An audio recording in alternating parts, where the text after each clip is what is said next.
हाय दोस्तों, एक समय की बात है।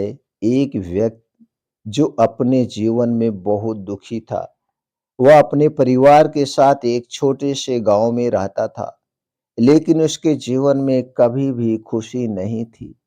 वह हमेशा उदास और निराश रहता था और उसके चेहरे पर कभी भी मुस्कान आती ही नहीं थी। उस व्यक्ति ने कई बार अपने गांव के लोगों से मदद भी मांगी, लेकिन कोई भी उसकी मदद नहीं करना चाहता था।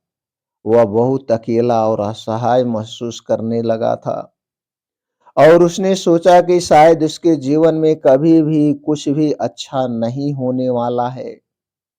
एक दिन उसने सुना कि गौतम बुद्ध उस गांव में आने वाले हैं और वह बहुत ही खुश हुआ और सोचा कि शायद गौतम बुद्ध उसके दुखों को हर लेंगे, उनके दुखों को दूर कर सकते हैं।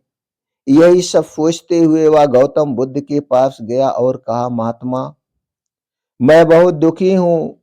मेरे जीवन में कभी भी खुशियां नहीं आई है। कृपया मेरे दुखों को हरें या दुखों को हरने वाला कोई उपाय बताएं। गौतम बुद्ध ने उसे देखा और कहा, मेरे बेटे, दुखों को हरने के लिए तुम्हें अपने विचारों को बदलना होगा। तुम्हें अपने जीवन में सकारात्मक परिवर्तन लाने के लिए काम करना होगा। उस व्यक्ति ने पूछा, लेकिन मैं महात्मा कर क्या सकता हूँ? मेरे पास तो कुछ पैसे भी नहीं है, कुछ धन दौलत भी नहीं है, अनाज भी नहीं है। गौतम बुद्ध ने कहा, तुम्हारे पास एक चीज है जो सबसे महत्वपूर्ण है, तुम्हारी इच्छा शक्ति।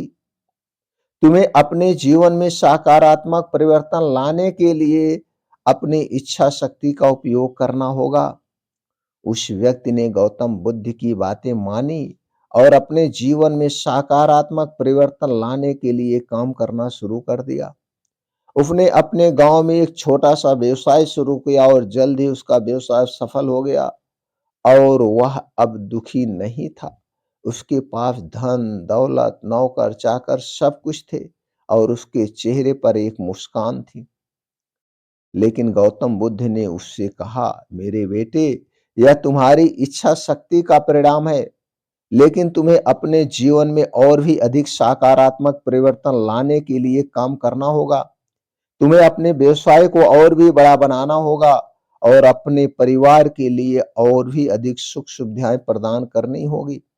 उस व्यक्ति ने गौतम बुद्ध की बातें मानी और अपने व्यवसाय को और भी बड़ा बनाने के लिए काम करना शुरू कर दिया।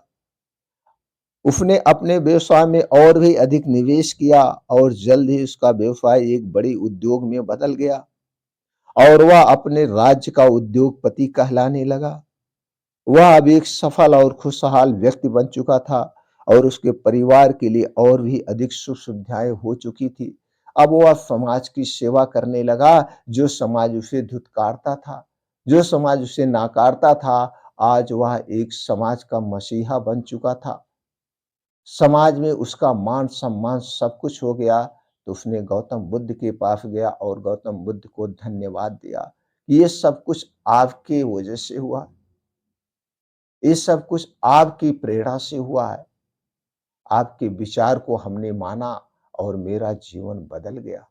दोस्तों, इस छोटी सी कहानी से आपको क्या सीख मिली, कमेंट सेक्शन में जरूर बताइएगा और इस कहानी को ज्यादा से ज्यादा लोगों तक जरूर शेयर करिए, जिससे उनके भी जीवन में बदलाव आए, वो भी अपने परिवार के लिए समाज के लिए कुछ कर सकें।